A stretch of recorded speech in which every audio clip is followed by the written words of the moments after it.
हे भोलेनाथ, फसलों की रक्षा करो।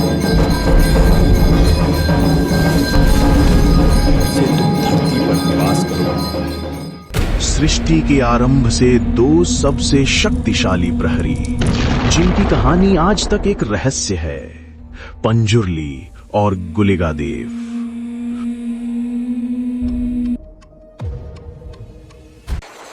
पुरातन काल में एक बार एक विशालकाय वराह के 5 पुत्रों ने जन्म लिया, किंतु उन 5 में से एक नवजात शावक अज्ञात कारणवश पीछे छूट गया। वो भूख प्यास से व्याकुल जीवन और मृत्यु के संकटमय सीमांत पर पहुंच गया। उसी समय माता पार्वती भ्रमण करते हुए उस स्थल पर पहुंची।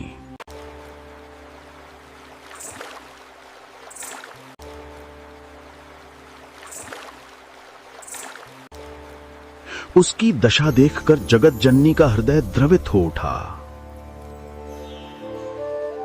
माता ने उसे स्नेह पूर्वक उठाया और उसे कैलाश पर्वत पर अपने निवास स्थान पर ले आईं। माता पार्वती ने उसे अपने संतान के समान ही पालन पोषण किया। कालांतर में वो शिशु एक अत्यंत विशाल और विकराल वराह के रूप में परिणत हो गया। उसके भीषण दांत उग आए, जिनसे उसे निरंतर पीड़ा होने लगी। इस पीड़ा से मुक्ति पाने के लिए वो पृथ्वी पर उगी हुई सारी फसलों को नष्ट करने लगा।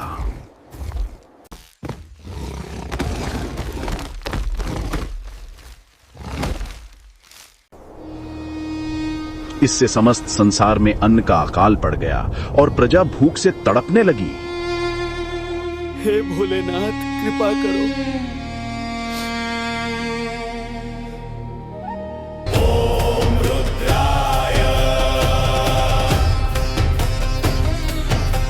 जब भगवान शंकर ने यह दृश्य देखा तो उन्होंने सृष्टि के कल्याण हेतु उस वराह का वध करने का निश्चय किया।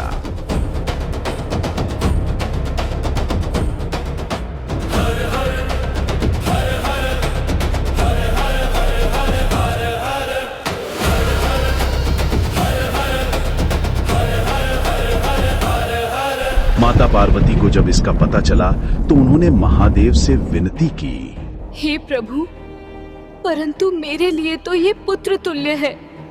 मैं इसके वध सहन नहीं कर सकती। माता की विनती सुनकर भोलेनाथ ने उसका वध तो नहीं किया, किंतु उसे कैलाश से निष्कासित कर पृथ्वी पर जाने का आदेश दिया। अब से तुम पृथ्वी पर पंजुर्ली देव के रूप में निवास करोगे और वहां के मनुष्यों तथा उनकी फसलों की रक्षा करोगे। तत्पश्चात भगवान शंकर ने उसे एक दिव्य शक्ति प्रदान की और आदेश दिया, और इस प्रकार वो वराह पृथ्वी का एक रक्षक देवता बन गया और लोग उसे पंजुर्ली देव के रूप में पूजने लगे।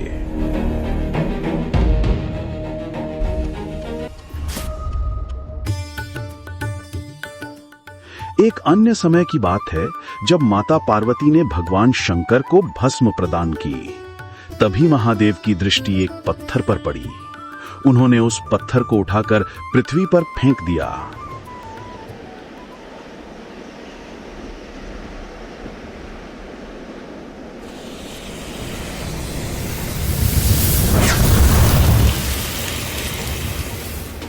उसी शिला से क्रोधित स्वभाव वाले गुलिगा देव का प्रादुर्भाव हुआ।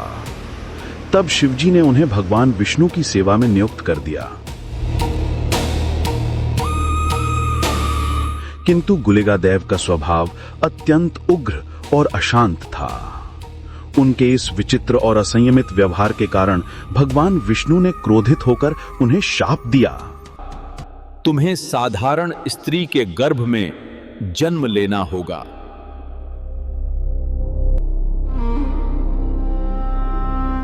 जब वो गर्भ में केवल 9 माह के हुए, तभी उन्होंने अपनी माता के गर्भ को ही चीर कर बाहर आ गए। जन्म लेते ही उनमें एक अतृप्त और भीषण भूख जागृत हुई। वो सब कुछ खाने लगे।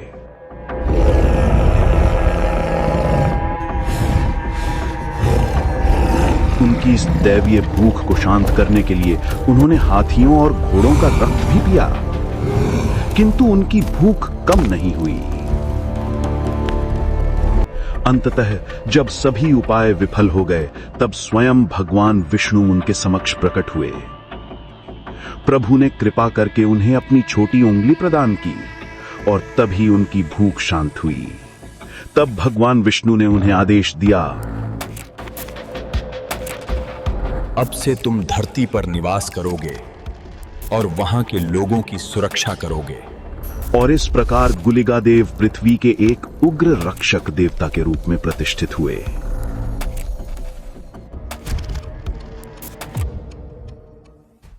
समय बीतता गया। एक बार पृथ्वीलोक में गुलिका देव और पंजुर्ली देव के बीच भीषण संघर्ष छिड़ गया। नमो शंकरा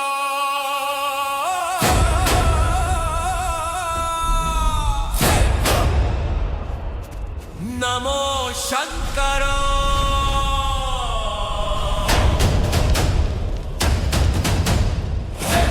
उनके इस युद्ध से समस्त पृथ्वी कांप उठी। नमो शंकरा।